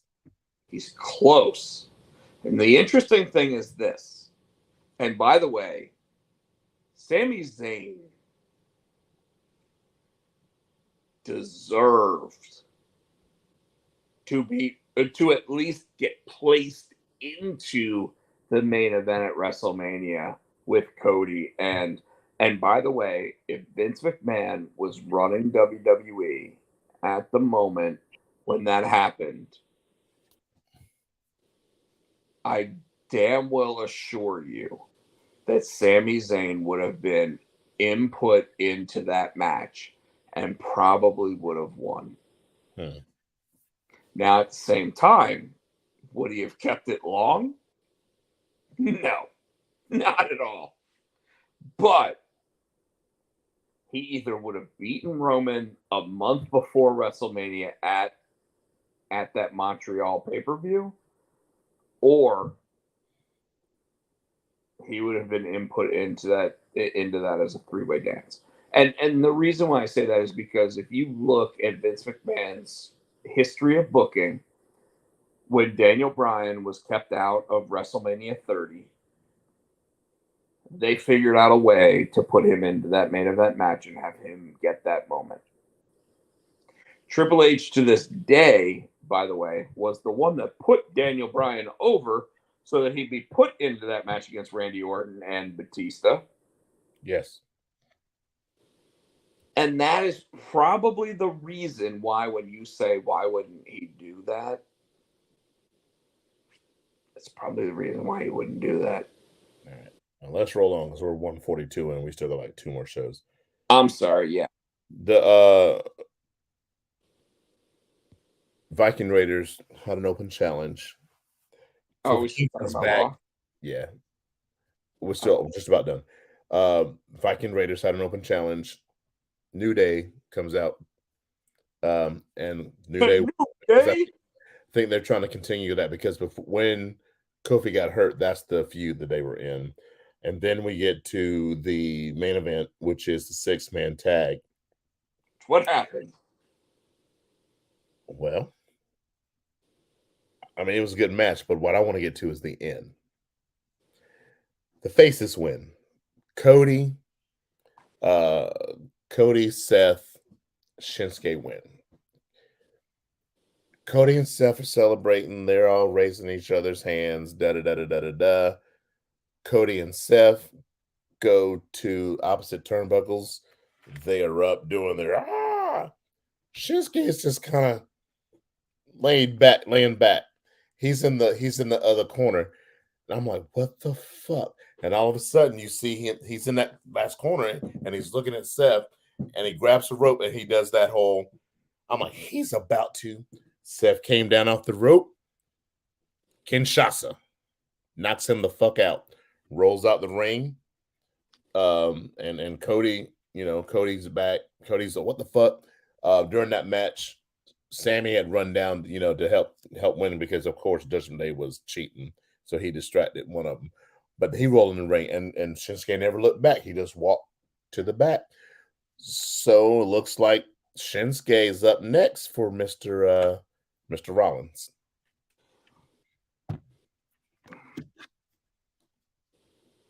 So I read something online that sat there and said, "How do you feel about Shinsuke Nakamura as the next contender for the championship? Do you think he has a chance of winning the belt?" Unfortunately, no. I wish, but unfortunately, no. And my answer, and I tweeted this, or I'm sorry, I X'd that, whatever you call it. I sent a message that said, based on the really bad booking of Shinsuke Nakamura over the last 2 years, I cannot trust that he would actually win the WWE World Heavyweight Championship. As much as I would like to see this competitor portrayed in a way where he could be champion because he should, he has not been, and thus he cannot be. That's it. Okay. Am I wrong?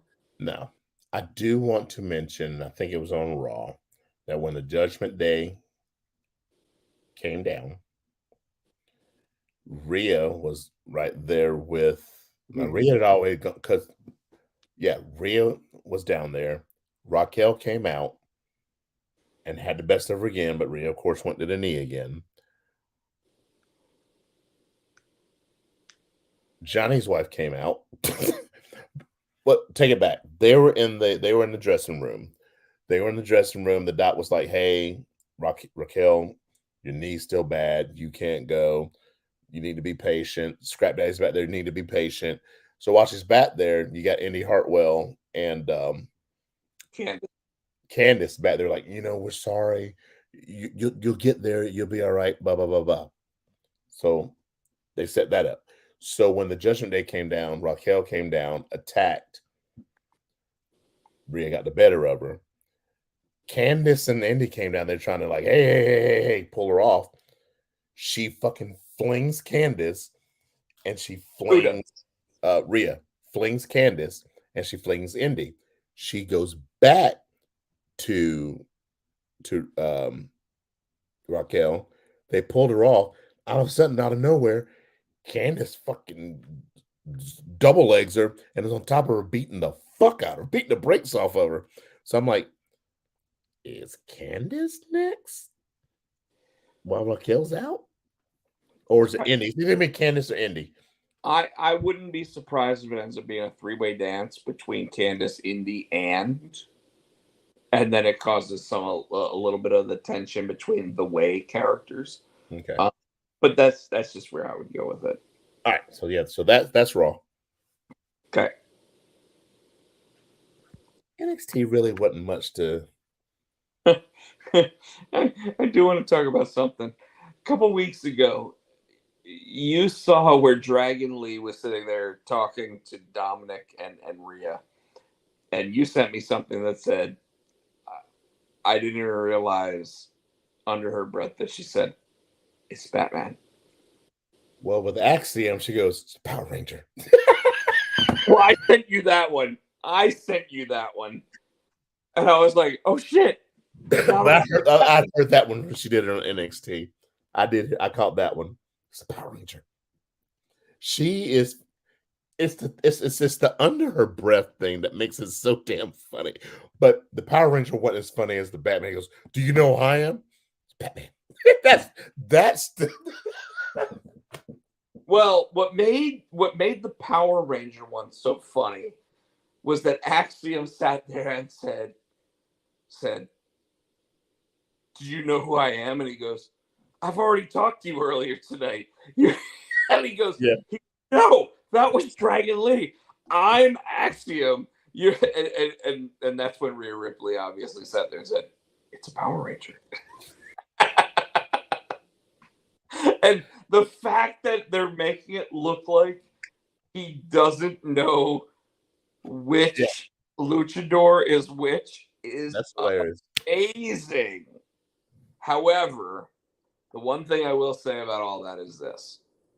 I don't know why, and I didn't get a chance to watch the match, but I don't know why they went back to the well with the Dominic and Rey Mysterio shit. Like, I get that Dragon Lee is the next man up for the United States or the North American Championship. I get that. I don't get that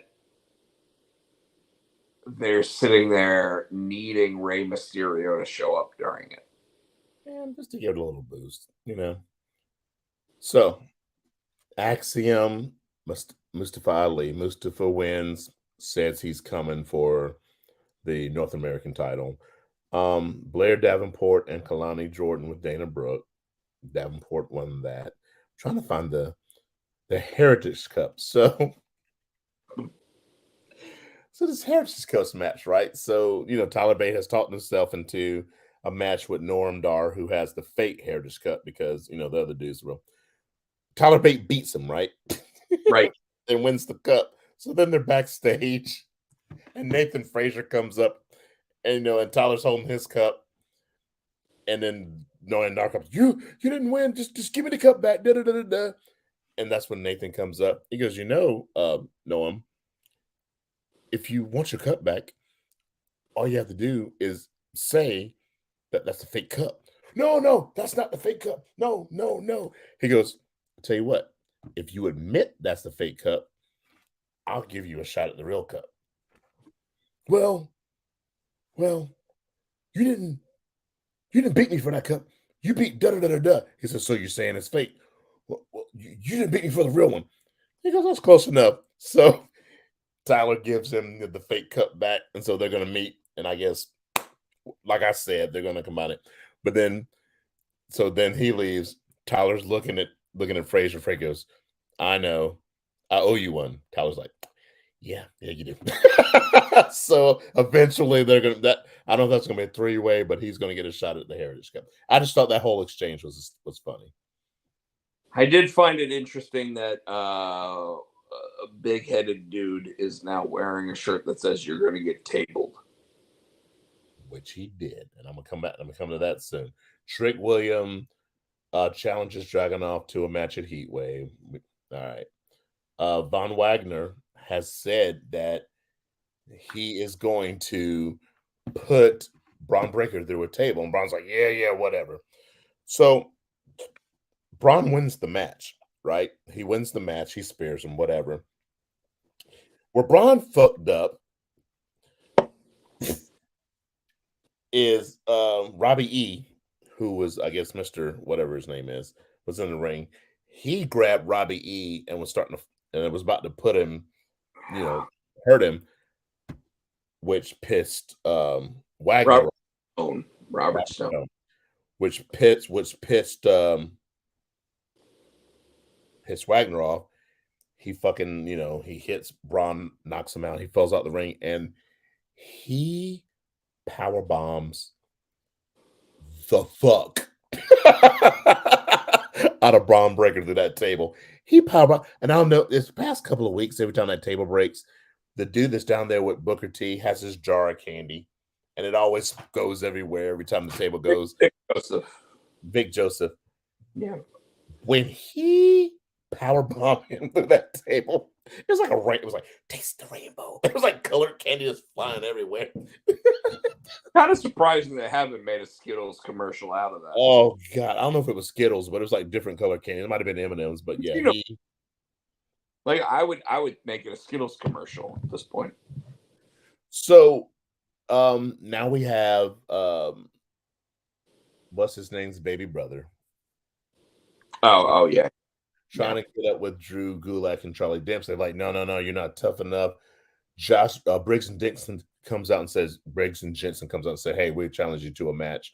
So they had a match with Drew and Charlie, and what's his name? I can't remember the baby brother's name now. I know you're talking about Gable. Damian Kemp. He came out, distracted it, and helped Dempsey and Gulak win.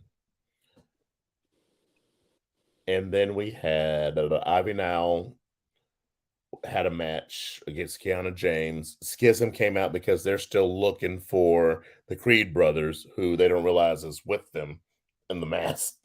And so James defeated Ivy because she got distracted.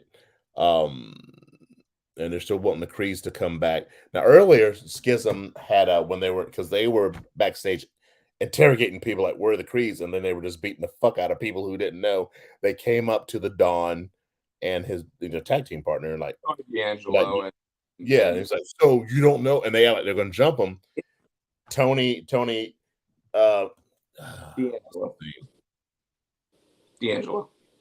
Tony D'Angelo and his tag team partner. I can't remember his name. But they pulled out crowbars and like, you really want some of this? They backed off. So Schism's going to want a shot at the title. So while Schism was in there jumping Ivy Nile and they're trying to scare the shit out of him, D'Angelo and his buddy came out. Blah blah blah. Right. NXT North American title, Dominic and Dragon Lee. We all know Dominic ain't losing that title anytime soon. It.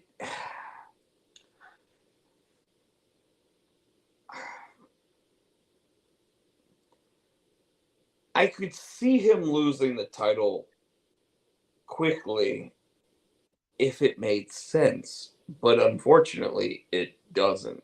Yeah. So That's at least they got off of Wesley, and Wesley really didn't need the belt anymore. But at the same time, what the fuck are they doing with Wesley now? They're pushing him towards Carmelo. I mean, maybe, but no, they are, because he spent the last night he was trying to get in Carmelo's face and Trick distracted him, and then he came back, and then as the show was going off there, he told Trick, "Tell your boy Carmelo I'm looking for him." That's where they're going. Well, that means one of them is probably on their way out of NXT. The question is which one. Carmelo, I think Trick can carry. Remember, we said they're probably not going to let Carmelo leave because he's still got stuff. I think Wesley can carry it. I think Wesley's the dude. If anybody, I could see a set of matches between Wesley and Trick Williams. So I could see that. So that does make some sense. All right. We ready to go to Dynamite? Yeah, because there's only one thing I want to talk about Dynamite, and I'm highly, highly, highly, highly, highly pissed off. So you did not like the breakup of the Jericho Appreciation Society? No, I'm being serious. FTR. So last week, I know what you're going for. Last week, Circle Jerks signed multi-year deals, right? Well, go ahead and explain it out to the crowd who you're talking the about. Elite. We're like, will they? Won't they? So the Elite, which is all four members of the VPs. They signed apparently multi-year contract to staying around. Okay, so we got that right. Then they also said, "Hey, we want to go back into we've been spending bucks. We've been spending a lot of time in the trios. We want to go back to just a tag team." Collision FTR, when they won, called out the Young Bucks.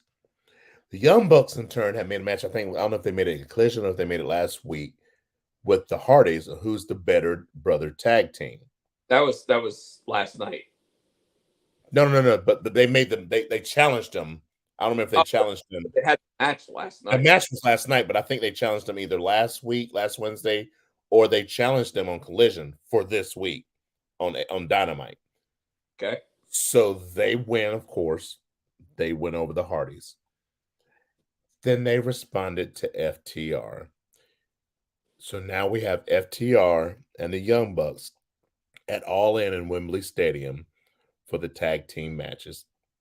And that's almost going to make me not want to watch this fucking show because we all know how it's going to fucking end.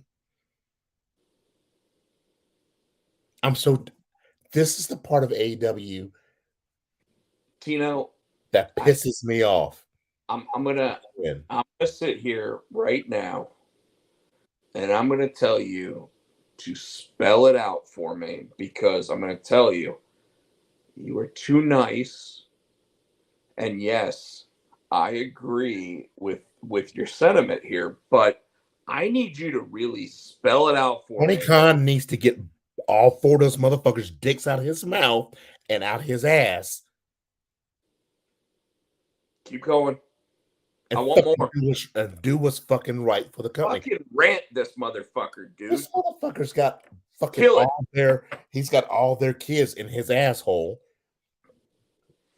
And coming out the corners of his goddamn mouth. And I don't like saying GD. I don't see what the big deal is with these guys. Are they good? Yes, they're okay, but they're not that fucking end all and be all. So I don't know if he's like, hey, if you guys stay, I'll fucking give you the titles. I'm waiting for Kenny Omega. Why the fuck not? Kenny Omega come back and he'll probably beat CM Punk for his belt, and he'll beat MJF, and they'll fucking unify it so all of them can have belts, and they'll be circle jerking and just fucking cream pieing in Tony Khan's face, because that's what he fucking wants. Yeah. First of all, you don't cream pie in the face. That's not how that works. You should know more. Baduki, whatever that fucking shit's called. You should know more about your porn. But so here's the deal. All right. I don't know if the Young Bucks are going to beat. Hold on. Shut the fuck up, Rob. Please. I don't know if the Young Bucks are going to beat FTR, and here's why. Because just a couple weeks before the Young Bucks re-signed, FTR re-signed. This is one of those moments where, like, give a fuck about. Hold on. This is one of those moments where it's a really difficult, like if I had to pick who should win, very easily FTR, right? Who is most likely going to win? Yes, I would say 70-30 the Young Bucks. Shut the fuck up. 98-2, bitch. 99-1. What's wrong with you? Now, here's the other side of that. At least we don't have to worry about Kenny Omega facing CM Punk. Yet. I don't think we're going to get that match. I think CM Punk's going to work for WWE before that match happens. At least in the current state of professional wrestling. But I'm done with this. But okay, I'm gonna stop trying to joke about this. I hate the Elite. I like Hangman Page. I agree there. I don't like any of the other three. I do not. I don't like watching them wrestle. I don't like watching the matches. I don't, at this point, I don't watch AEW all that much because of them. I don't care for them. I legitimately sit there and try to force myself to watch AEW so that way, when we have this show, I can sit there and give a legitimate opinion based on somebody who's been watching pro wrestling for 35 years or longer, a realistic opinion about what happened on Wednesday night. Now, Collision, I have watched pretty realistically on a weekly basis since it started. And here's why. Samoa Joe's on it. CM Punk's on it. FTR's on it. Hell, MJF had a match on it. It has been a better wrestling show. It really has. The thing that bugs me about and I know you want to get off of here, so I really don't want to rant too long, but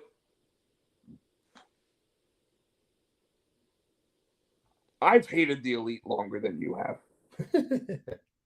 and you know that. You finally woke up to what they are, and in fact, there was something that was said. I don't remember what wrestling program it was. I don't remember.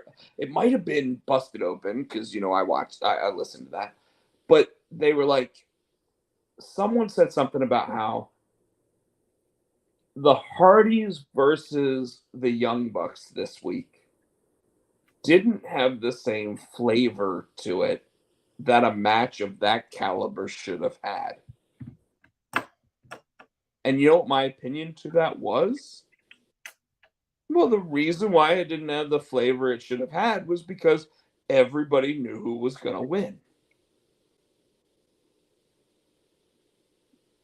When you're trying to sit there and say that the Hardys have a chance of winning, but yet every major move that is done in the match is against the Hardys, they have no chance of winning.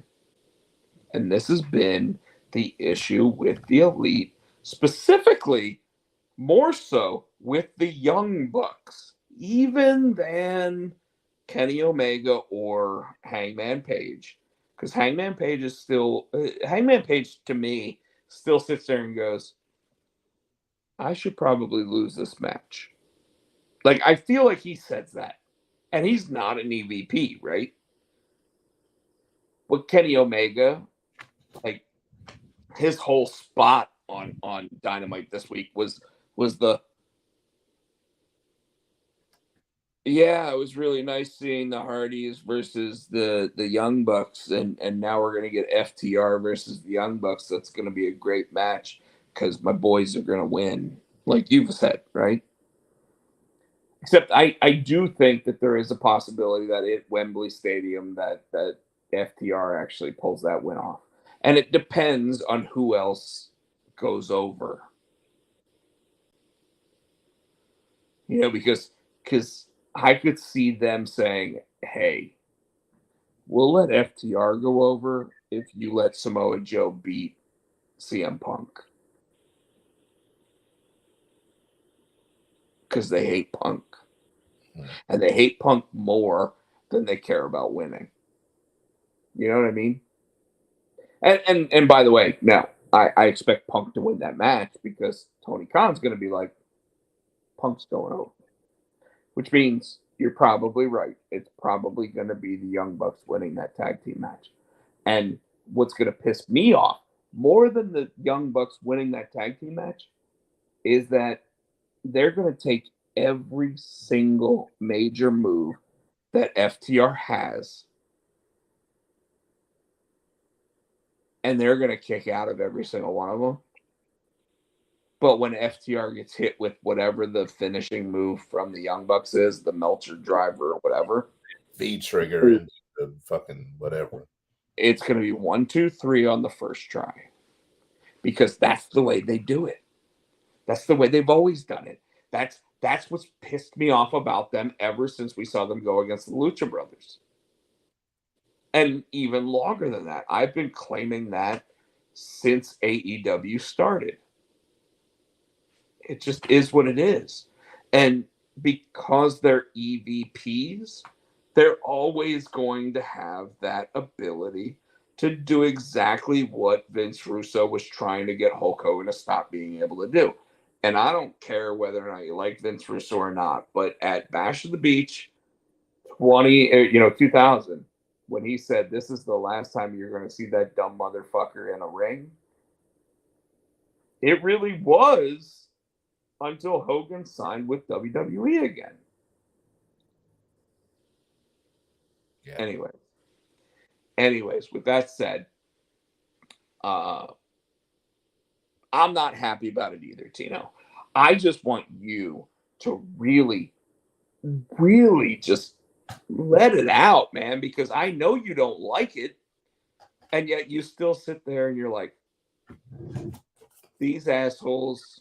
I can't really get into it because Matthew's in the room next door trying to sleep. I can't do what I want to do. If I was there, yeah. Gotcha. Anyways, so obviously tomorrow night we've got Jimmy Uso with his whole thing. You already mentioned that the Elite signed their new contracts. There was something else about pro wrestling that Nick Aldis apparently It's backstage. has finally signed a WWE contract. Did he sign? He was backstage. Did he sign? But it is not a talent contract. Was he announcer? Agent? Producer. It is an agent contract. And if I had to guess, this was how Triple H was able to get him in so that he can't sign somewhere else. And at the same time, and you know what? We didn't talk about two other things with Dynamite, but it gets Nick Aldis in the door. Well, they're trying to get Pillman too.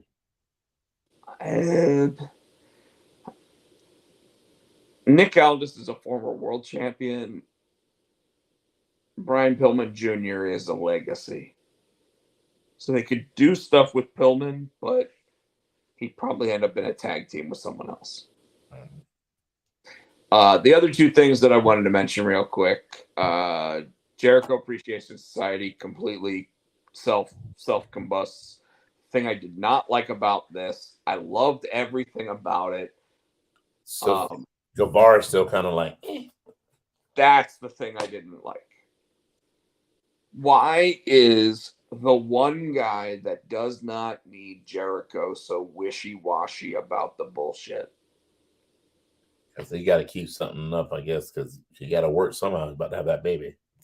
No, I think, and you might be onto something, but I really think it was because they were, because, I mean, he even said, last month I was going after the AEW World Championship. This month I'm sitting here cleaning up your mess.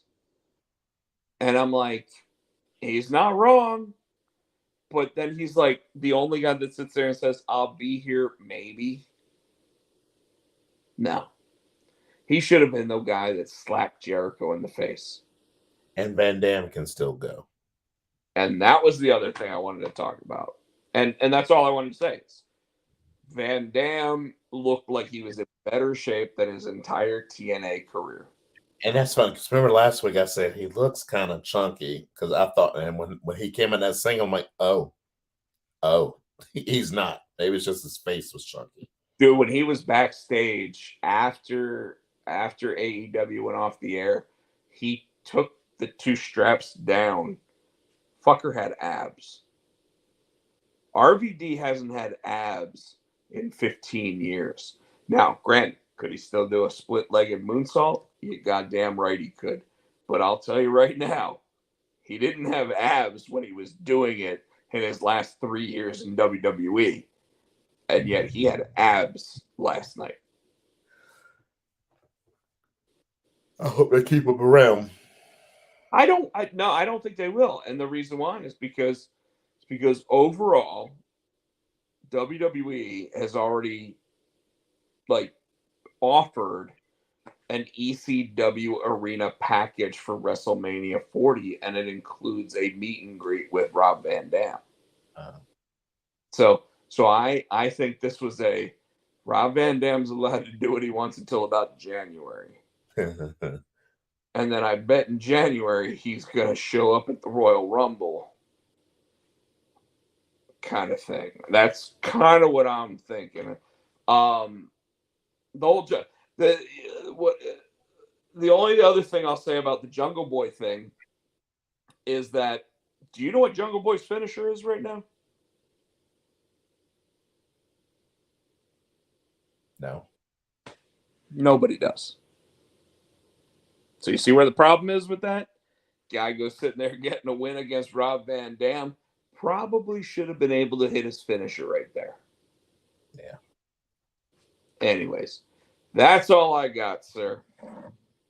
We're at 2:15. I know that we're already at least 15 minutes over, on top of the fact that we were already late coming on.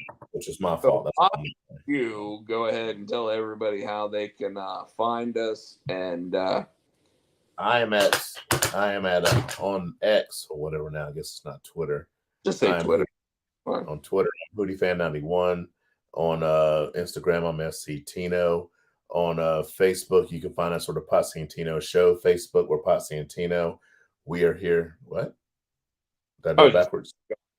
Oh, we're here each and every week on the Pots and Pans Network with the Potsy and Tino Show. We want to say thank you to Adams Has Cats for the wrestling song. You can get it on 99. Oh, you get it on iTunes. That's how tired I am. You can get it on iTunes for 99 cents, 99. Also on the YouTube, please give us a thumbs up, like, buy our shit, subscribe. Your turn. Complained to TikTok about the fact that they stopped me from being able to do lives. Rob Potsy Podcheck on TikTok, Rob Potsy Podcheck on one of my Instagrams. On Twitch, I am also Rob Potsy Podcheck. On everything else, I am Rob Podcheck, except for Twitter, which I am Podcheck. With that said, this has been an amazing show tonight. I really feel like we killed it. Hope everybody had a blast. And with that, I am going to start playing our outro. Night, night.